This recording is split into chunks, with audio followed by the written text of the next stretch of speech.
The real business of life, I fancy, can form but little portion of the novelist's budget. When he is speaking of the profession of arms, in which men can show courage or the reverse, and in treating of which the writer naturally has to deal with interesting circumstances, actions, and characters, introducing recitals of danger, devotedness, heroic deaths, and the like, the novelist may perhaps venture to deal with actual affairs of life, but otherwise, they scarcely can enter into our stories. The main part of Faculnus's life, for instance, is spent in selling sugar, spices, and cheese, of Cositicus's in poring over musty volumes of black-letter law, of Sartorius's in sitting, cross-legged, on a board after measuring gentlemen for coats and breeches. What can a storyteller say about the professional existence of these men? Would a real rustical history of hobnails and 18 pence a day be endurable? In the days whereof we are writing, the poets of the time chose to represent a shepherd in pink breeches and a chintz waistcoat, dancing before his flocks, and playing a flageolet tied up with a blue satin ribbon. I say, in reply to some objections which have been urged by potent and friendly critics, that of the actual affairs of life the novelist cannot be expected to treat, with the almost single exception of war before named. But law, stockbroking, polemical theology, linen drapery, apothecary business, and the like, how can writers manage fully to develop these in their stories? All authors can do is to depict men out of their business in their passions, loves, laughters, amusements, hatreds, and what not, and describe these as well as they can, taking the business part for granted, and leaving it as it were for subaudition. Thus, in talking of the present or the past world, I know I am only dangling about the theatre lobbies, coffee houses, ridottos, pleasure haunts, fair booths, and feasting and fiddling rooms of life, that, meanwhile, the great serious past or present world is plotting in its chambers, toiling at its humdrum looms, or jogging on its accustomed labors, and we are only seeing our characters away from their work.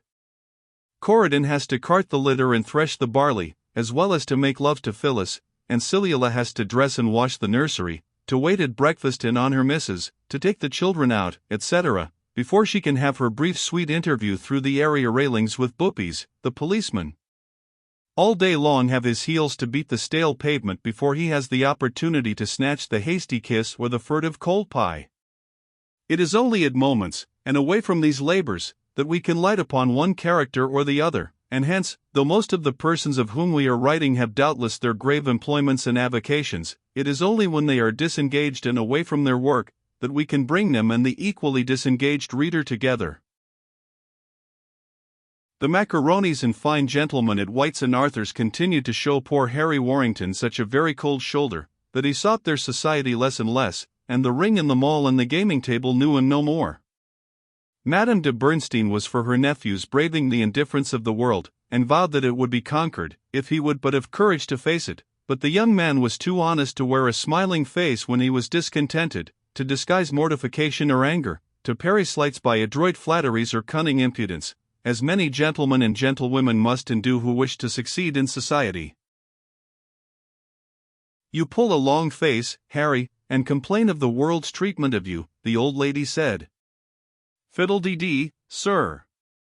Everybody has to put up with impertinences, and if you get a box on the ear now you are poor and cast down, you must say nothing about it, bear it with a smile, and if you can, revenge it 10 years after.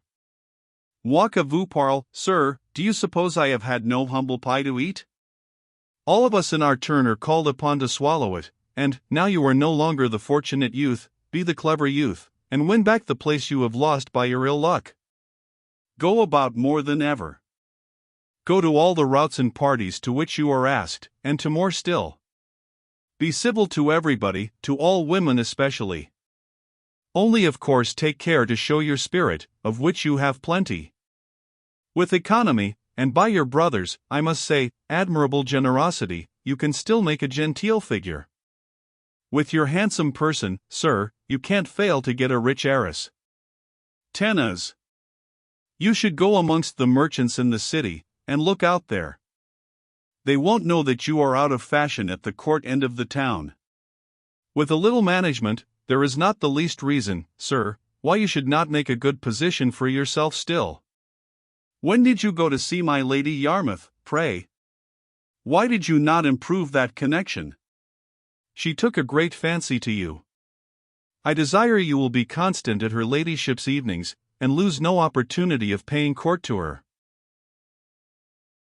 Thus the old woman who had loved Harry so on his first appearance in England, who had been so eager for his company, and pleased with his artless conversation, was taking the side of the world, and turning against him. Instead of the smiles and kisses with which the fickle old creature used once to greet him, she received him with coldness. She became peevish and patronizing. She cast gibes and scorn at him before her guests, making his honest face flush with humiliation, and awaking the keenest pangs of grief and amazement in his gentle, manly heart. Madame de Bernstein's servants, who used to treat him with such eager respect, scarcely paid him now any attention.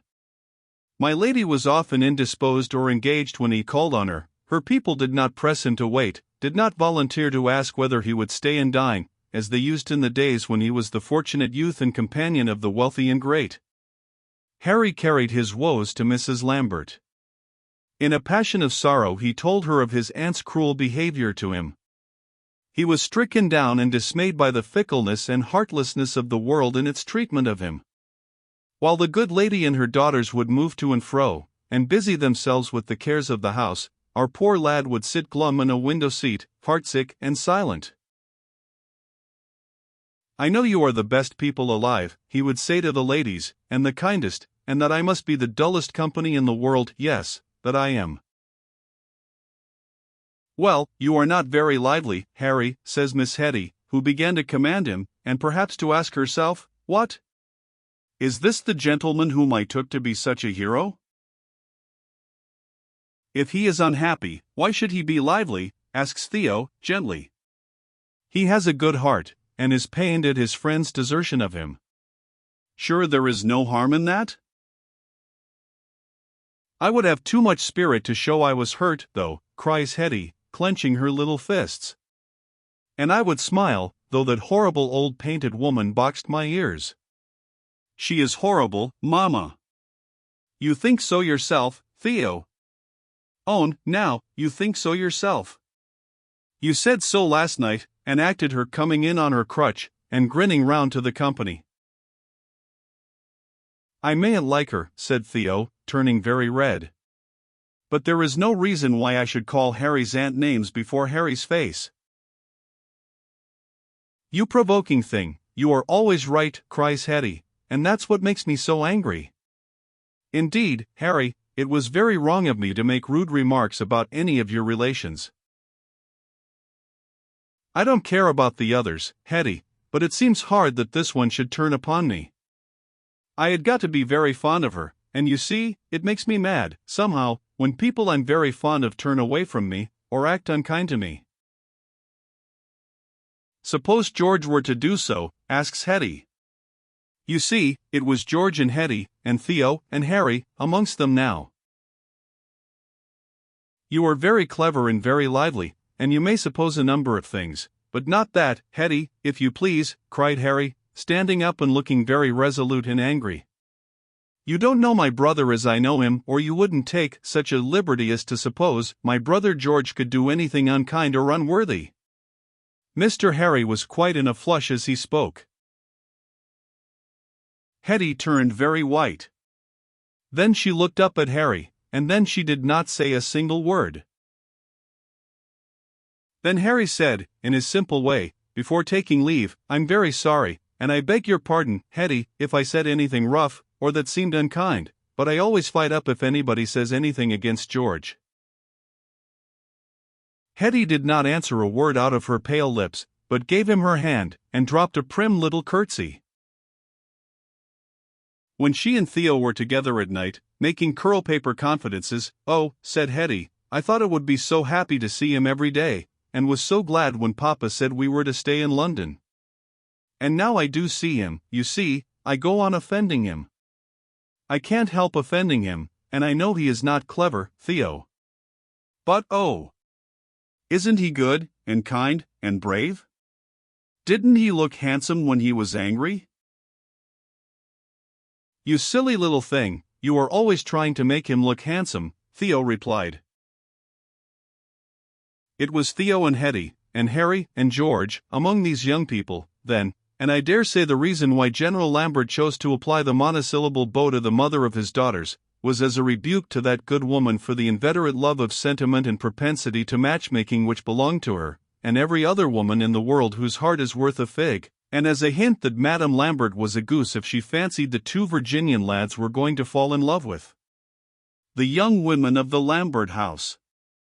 Little Het might have her fancy, little girls will, but they get it over, and you know, Molly, which dear, soft-hearted Mrs. Lambert could not deny, you fancied somebody else before you fancied me, says the General, but Harry had evidently not been smitten by Hetty, and now he was superseded, as it were, by having an elder brother over him, and could not even call the coat upon his back his own. Master Harry was no great catch. Oh yes, now he is poor we will show him the door, as all the rest of the world does, I suppose, says Mrs. Lambert. That is what I always do, isn't it, Molly? Turn my back on my friends in distress, asks the General. No, my dear. I am a goose, now, and that I own, Martin, says the wife, having recourse to the usual pocket-handkerchief. Let the poor boy come to us and welcome, ours is almost the only house in this selfish place where so much can be said for him. He is unhappy, and to be with us puts him at ease, in God's name let him be with us, says the kind-hearted officer. Accordingly, whenever poor crestfallen Hal wanted a dinner, or an evening's entertainment, Mr. Lambert's table had a corner for him. So was George welcome, too. He went among the Lamberts, not at first with the cordiality which Harry felt for these people, and inspired among them, for George was colder in his manner, and more mistrustful of himself and others than his twin brother, but there was a goodness and friendliness about the family which touched almost all people who came into frequent contact with them, and George soon learned to love them for their own sake, as well as for their constant regard and kindness to his brother.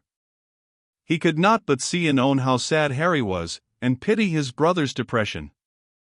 In his sarcastic way, George would often take himself to task before his brother for coming to life again, and say, "Dear Harry, I am George the unlucky, though you have ceased to be Harry the fortunate." Florac would have done much better not to pass his sword through that Indian's body, and to have left my scalp as an ornament for the fellow's belt. I say he would, sir. At White's the people would have respected you. Our mother would have wept over me, as a defunct angel, instead of being angry with me for again supplanting her favorite. You are her favorite, you deserve to be her favorite, everybody's favorite, only, if I had not come back, your favorite, Maria, would have insisted on marrying you, and that is how the gods would have revenged themselves upon you for your prosperity. I never know whether you are laughing at me or yourself, George, says the brother. I never know whether you are serious or jesting. Precisely my own case, Harry, my dear, says George. But this I know, that there never was a better brother in the world, and never better people than the Lamberts. Never was truer word said, cries George, taking his brother's hand. And if I'm unhappy, 'tis not your fault, nor their fault, nor perhaps mine, George, continues the younger. 'Tis fate, you see, 'tis the having nothing to do. I must work, and how, George? That is the question. We will see what our mother says. We must wait till we hear from her, says George. I say, George. Do you know, I don't think I should much like going back to Virginia, says Harry, in a low, alarmed voice. What? In love with one of the lasses here? Love 'em like sisters, with all my heart, of course, dearest, best girls. But, having come out of that business, thanks to you, I don't want to go back, you know. No. No. It is not for that I fancy staying in Europe better than going home. But, you see, I don't fancy hunting, duck shooting, tobacco planting, whist playing, and going to sermon, over and over and over again, for all my life, George. And what else is there to do at home? What on earth is there for me to do at all, I say? That's what makes me miserable. It would not matter for you to be a younger son, you are so clever you would make your way anywhere, but, for a poor fellow like me, what chance is there? Until I do something, George, I shall be miserable, that's what I shall. Have I not always said so? Art thou not coming round to my opinion? What opinion, George? You know pretty much whatever you think, I think, George, says the dutiful junior. That Florac had best have left the Indian to take my scalp, my dear. At which Harry bursts away with an angry exclamation, and they continue to puff their pipes in friendly union. They lived together, each going his own gait, and not much intercourse, save that of affection, was carried on between them. Harry never would venture to meddle with George's books, and would sit as dumb as a mouse at the lodgings whilst his brother was studying. They removed presently from the court end of the town, Madame de Bernstein pishing and shaying at their change of residence. But George took a great fancy to frequenting Sir Hans Sloane's new reading room and museum, just set up in Montague House, and he took cheerful lodgings in Southampton Row, Bloomsbury, looking over the delightful fields towards Hampstead, at the back of the Duke of Bedford's gardens. And Lord Rudham's family coming to Mayfair, and Mr. Lambert having business which detained him in London, had to change his house, too, and engaged furnished apartments in Soho, not very far off from the dwelling of our young men, and it was, as we have said, with the Lamberts that Harry, night after night, took refuge. George was with them often, too, and, as the acquaintance ripened, he frequented their house with increasing assiduity, finding their company more to his taste than that of Aunt Bernstein's polite circle of gamblers, than Sir Miles Warrington's port and mutton, or the daily noise and clatter of the coffee-houses. And as he and the Lambert ladies were alike strangers in London, they partook of its pleasures together, and, no doubt, went to Vauxhall and Ranelagh, to Marybone Gardens, and the play, and the Tower, and wherever else there was honest amusement to be had in those days. Martin Lambert loved that his children should have all the innocent pleasure which he could procure for them, and Mr. George, who was of a most generous, open-handed disposition, liked to treat his friends likewise, especially those who had been so admirably kind to his brother. With all the passion of his heart, Mr. Warrington loved a play. He had never enjoyed this amusement in Virginia, and only once or twice at Quebec, when he visited Canada, and when he came to London, where the two houses were in their full glory. I believe he thought he never could have enough of the delightful entertainment. Anything he liked himself, he naturally wished to share amongst his companions. No wonder that he was eager to take his friends to the theatre, and we may be sure our young country folks were not unwilling. Shall it be Drury Lane or Covent Garden, ladies? There was Garrick and Shakespeare at Drury Lane. Well, will it be believed, the ladies wanted to hear the famous new author whose piece was being played at Covent Garden? At this time a star of genius had arisen, and was blazing with quite a dazzling brilliancy. The great Mr. John Home, of Scotland, had produced a tragedy, than which, since the days of the ancients, there had been nothing more classic and elegant. What had Mr. Garrick meant by refusing such a masterpiece for his theatre? Say what you will about Shakespeare, in the works of that undoubted great poet, who had begun to grow vastly more popular in England since Monsieur Voltaire attacked him, there were many barbarisms that could not but shock a polite auditory, whereas Mr. Home, the modern author, knew how to be refined in the very midst of grief and passion, to represent death, not merely as awful, but graceful and pathetic, and never condescended to degrade the majesty of the tragic muse by the ludicrous apposition of buffoonery and familiar punning, such as the elder playwright certainly had resort to. Besides, Mr. Home's performance had been admired in quarters so high, and by personages whose taste was known to be as elevated as their rank, that all Britons could not but join in the plaudits for which August Hans had given the signal. Such, it was said, was the opinion of the very best company, in the coffee-houses, and amongst the wits about town. Why, the famous Mr. Gray, of Cambridge, said there had not been for 100 years any dramatic dialogue of such a true style, and as for the poet's native capital of Edinburgh, where the piece was first brought out, it was even said that the triumphant Scots called out from the pit, in their dialect, "Where's Wully Shakespeare Noah?" "I should like to see the man who could beat Willie Shakespeare," says the General, laughing.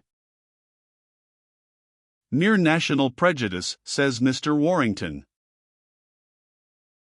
"Beat Shakespeare, indeed," cries Mrs. Lambert. "Pooh, pooh. You have cried more over Mr. Sam Richardson than ever you did over Mr. Shakespeare, Molly, remarks the general. I think few women love to read Shakespeare. They say they love it, but they don't. Oh, Papa, cry 3 ladies, throwing up 3 pair of hands. Well, then, why do you all 3 prefer Douglas? And you, boys, who are such Tories, will you go see a play which is wrote by a Whig Scotchman, who was actually made prisoner at Falkirk? Relicta non bene parmula, says Mr. Jack the Scholar. Nay, it was relicta bene parmula, cried the general. It was the Highlanders who flung their targes down, and made fierce work among us redcoats. If they had fought all their fields as well as that, and young Perkin had not turned back from Derby. I know which side would be rebels, and who would be called the young pretender, interposed George. Hush! You must please to remember my cloth, Mr. Warrington, said the general, with some gravity, and that the cockade I wear is a black, not a white one. Well, if you will not love Mr. Home for his politics, there is, I think, another reason, George, why you should like him. I may have Tory fancies, Mr. Lambert, but I think I know how to love and honor a good Whig, said George, with a bow to the general. But why should I like this Mr. Home, sir? Because, being a Presbyterian clergyman, he has committed the heinous crime of writing a play, and his brother parsons have barked out an excommunication at him. They took the poor fellow's means of livelihood away from him for his performance, and he would have starved, but that the young pretender on our side of the water has given him a pension. If he has been persecuted by the parsons, there is hope for him, said George, smiling. And henceforth I declare myself ready to hear his sermons. Mrs. Woffington is divine in it, though not generally famous in tragedy. Barry is drawing tears from all eyes, and Garrick is wild at having refused the piece. Girls, you must bring each 6 handkerchiefs. As for Mamma, I cannot trust her, and she positively must be left at home. But Mamma persisted she would go, and, if need were to weep, she would sit and cry her eyes out in a corner. They all went to Covent Garden, then, the most of the party duly prepared to see one of the masterpieces of the age in drama. Could they not all speak long pages of Congreve, had they not wept and kindled over Otway and Rowe? O ye past literary glories, that were to be eternal, how long have you been dead?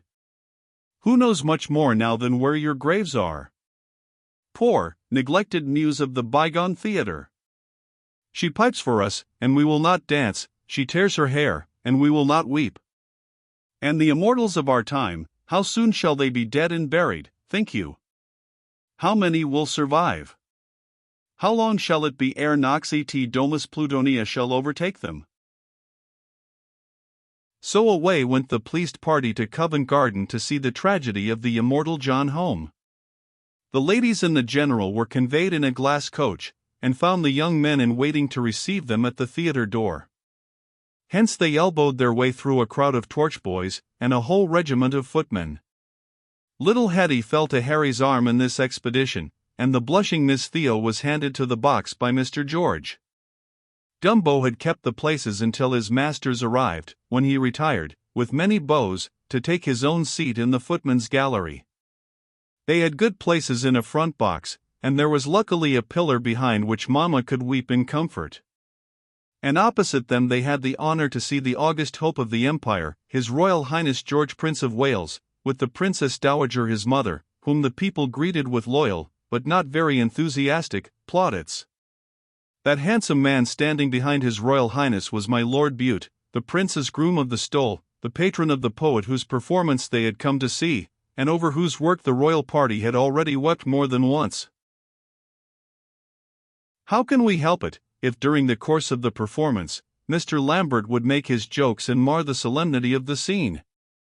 At first, as the reader of the tragedy well knows, the characters are occupied in making a number of explanations. Lady Randolph explains how it is that she is so melancholy. Married to Lord Randolph somewhat late in life, she owns, and his lordship perceives, that a dead lover yet occupies all her heart, and her husband is fain to put up with this dismal, second-hand regard, which is all that my lady can bestow.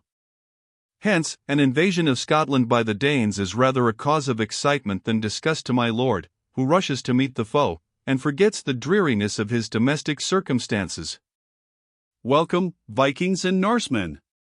Blow, northern blasts, the invaders' keels to Scotland's shore. Randolph and other heroes will be on the beach to give the foemen a welcome. His lordship has no sooner disappeared behind the trees of the forest, but Lady Randolph begins to explain to her confidante the circumstances of her early life. The fact was, she had made a private marriage, and what would the confidante say if, in early youth, she, Lady Randolph, had lost a husband? In the cold bosom of the earth was lodged the husband of her youth, and in some cavern of the ocean lies her child and his. Up to this the general behaved with as great gravity as any of his young companions to the play, but when Lady Randolph proceeded to say, "Alas! Hereditary evil was the cause of my misfortunes," he nudged George Warrington, and looked so droll, that the young man burst out laughing. The magic of the scene was destroyed after that. These two gentlemen went on cracking jokes during the whole of the subsequent performance, to their own amusement, but the indignation of their company, and perhaps of the people in the adjacent boxes. Young Douglas, in those days, used to wear a white satin shape slashed at the legs and body, and when Mr. Barry appeared in this droll costume, the general vowed it was the exact dress of the Highlanders in the late war. The Chevalier's Guard, he declared, had all white satin slashed breeches, and red boots, only they left them at home. "My dear," adds the swag, "not one pennyworth of sublimity would he or George allow henceforth to Mr. Holmes' performance." As for Harry, he sat in very deep meditation over the scene, and when Mrs. Lambert offered him a penny for his thoughts, he said, that he thought, young Norval, Douglas, what do you call him, the fellow in white satin, who looked as old as his mother, was very lucky to be able to distinguish himself so soon. "I wish I could get a chance, Aunt Lambert," says he, drumming on his hat, on which Mamma sighed, and Theo, smiling, said, "We must wait, and perhaps the Danes will land." "How do you mean?" asks simple Harry. "Oh, the Danes always land, poor cascata tendra," says kind Theo, who had hold of her sister's little hand, and, I dare say, felt its pressure.